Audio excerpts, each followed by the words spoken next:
കഴിഞ്ഞ 3 ദിവസത്തെ സെല്ലിംഗിന് ശേഷം ഇന്ത്യൻ മാർക്കറ്റ് ഇന്നലെ പോസിറ്റീവായിട്ടാണ് ക്ലോസ് ചെയ്തത്. പ്രധാനമായിട്ടും യു.എസ്. ഇന്ത്യ വ്യാപാര കരാർ പൂർത്തിയാവാൻ താമസിക്കുന്നതും അതുപോലെ ഐ.ടിയിൽ ടി.സി.എസിൽ നിന്ന് കൂടുതൽ ആൾക്കാരെ പിരിച്ചുവിടുന്നതും Q1 റിസൾട്ട് പ്രതീക്ഷിക്കത്ത് ഉയരാത്തതും ഐ.ഐ.പി ഡേറ്റ 3 വർഷത്തെ ലോയിൽ അതായത് ക്വാർട്ടർലി ഐ.ഐ.പി 3 വർഷത്തെ ലോയിൽ വന്നതും എഫ്.ഐസിന്റെ കണ്ടിന്യൂസ് സെല്ലിംഗും എല്ലാം കൂടി ഇന്ത്യൻ മാർക്കറ്റ് ഒരു നെഗറ്റീവ് സെല്ലിംഗ് പ്രഷർ വന്ന ആഴ്ചയായിരുന്നു കഴിഞ്ഞ ആഴ്ച. ഇപ്പോൾ അതിൽ നിന്ന് മാറി മാർക്കറ്റ് ഒരു പോസിറ്റീവിലേക്ക് വന്നിട്ടുണ്ട്. ഇനിയിപ്പോൾ ഈ പോസിറ്റിവിറ്റി നിലനിർത്താൻ കഴിയുമോ എന്നുള്ളതാണ് പ്രധാനപ്പെട്ട ചോദ്യം. ഇന്ത്യയും യു.എസും തമ്മിലുള്ള ട്രേഡ് ഡീല് പ്രതീക്ഷിച്ച പോലെ അത്ര പുരോഗതിയിലേക്ക് വന്നിട്ടില്ല. ഇനി ഓഗസ്റ്റ് 25 തീയതി മാത്രമേ അടുത്ത ചർച്ചയ്ക്ക് സാധ്യതയുള്ളൂ.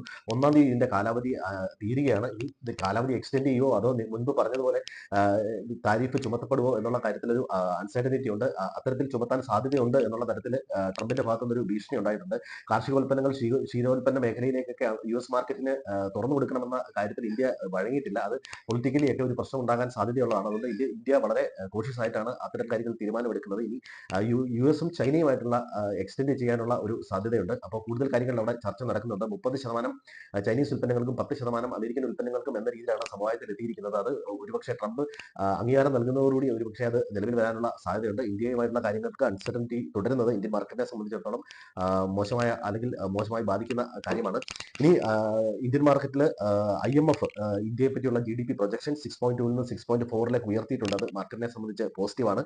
RBIയുടെ ഒരു റിപ്പോർട്ടിൽ ഇന്ത്യയിലെ മറ്റു ബാങ്കുകൾ ഒക്കെ റീറ്റെയിലേഴ്സിന് ലോൺ കൊടുക്കുന്ന കാര്യത്തിൽ മടി കാണിക്കുന്ന തരത്തിലുള്ള റിപ്പോർട്ട് വന്നിട്ടുണ്ട്. കൺസംഷൻ കുറയുന്നതിനും അതുപോലെ വെഹിക്കിൾ ലോൺ, ഇലക്ട്രിക്കൽ അത്തരം ഉൽപ്പന്നങ്ങൾ വാങ്ങുന്നതിനുള്ള ലോൺ ഇതൊക്കെ കുറയാൻ ഇത് കാരണമാകാൻ സാധ്യതയുണ്ട്. കൺസംഷൻ കുറയുന്നതും ഇന്ത്യൻ എക്കോണമിയെ സംബന്ധിച്ചിടത്തോളം അത്ര പോസിറ്റീവായിട്ടുള്ള കാര്യമല്ല. ഇന്ന് യു.എസ് മാർക്കറ്റിൽ ഫെഡിന്റെ ഇൻട്രസ്റ്റ് റേറ്റ് ഡിസിഷൻ ഉണ്ട്. ഇൻട്രസ്റ്റ് റേറ്റ് ഡിസിഷൻ കാര്യമായി ചേഞ്ച് ഉണ്ടാവാൻ സാധ്യതയില്ല എന്നുള്ള തരത്തിലുള്ള വാർത്തകളാണ് വരുന്നത്. പക്ഷേ പൊളിറ്റിക്കൽ പ്രഷർ ഉണ്ട്.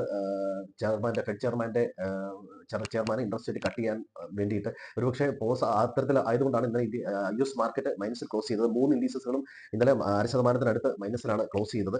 അപ്പോൾ അതുകൂടാതെ ഇന്നത്തെ ഈ ഡിസിഷൻ മാർക്കറ്റിനെ സംബന്ധിച്ചിടത്തോളം വളരെ നിർണായകമാണ്. ഈ നമ്മൾ ഇന്ത്യൻ മാർക്കറ്റിലെ ഫോറിൻ ഇൻസ്റ്റിറ്റ്യൂഷന്റെ ഇന്നലത്തെ പ്രകടനം നോക്കിയാൽ അവർ പ്രോ ട്രേഡേഴ്സ് അവരുടെ ബെയറിഷ് സ്റ്റാൻസ് കുറച്ചിട്ടുണ്ട്. ക്ലയന്റ് അവരുടെ ബുള്ളിഷ് സ്റ്റാൻസും കുറച്ചിട്ടുണ്ട്. എഫ്.ഐസ് ഷോർട്ട് പൊസിഷനിൽ തന്നെയാണ് നിൽക്കുന്നത്. അത് ഇൻക്രീസ് ചെയ്തിട്ടുണ്ട്. 87% ഇൻക്രീസ് ചെയ്തിട്ടുണ്ട്. പ്രോ ട്രേഡേഴ്സ് ഫ്യൂച്ചേഴ്സും ഓപ്ഷൻസും പ്രോപ്പർ ഹെഡ്ജിങ്ങിലാണ്, അതായത് ന്യൂട്രൽ സ്റ്റാൻസ് ആണ് നിൽക്കുന്നത്. എഫ്.ഐസ് പൂർണ്ണമായും രണ്ട് എഫ് പൊസിഷൻ ഫ്യൂച്ചേഴ്സിലും ഓപ്ഷൻസും ബെയറിഷ് ആയിട്ടാണ്, ക്ലയന്റ് ബുള്ളിഷ് ആയിട്ടാണ് നിൽക്കുന്നത്. റിലയൻസ്, HDFC, L&T, ഭാരതി എയർടെൽ, ടാറ്റ മോട്ടോഴ്സ് എന്നീ ഹെവി വെയിറ്റുകളാണ് ഇന്നലെ മാർക്കറ്റിനെ കയറാനായിട്ട് സഹായിച്ചത്. ഇനി ട്രംപ് ഈ താരിഫിലുള്ള അൺസർട്ടനിറ്റിയും ഈ ഫെഡിന്റെ ഇൻട്രസ്റ്റ് റേറ്റ് ഡിസിഷനുമാണ് മാർക്കറ്റിനെ ഇനി ബാധിക്കാൻ ഉള്ള പ്രധാനപ്പെട്ട രണ്ട് കാരണങ്ങൾ.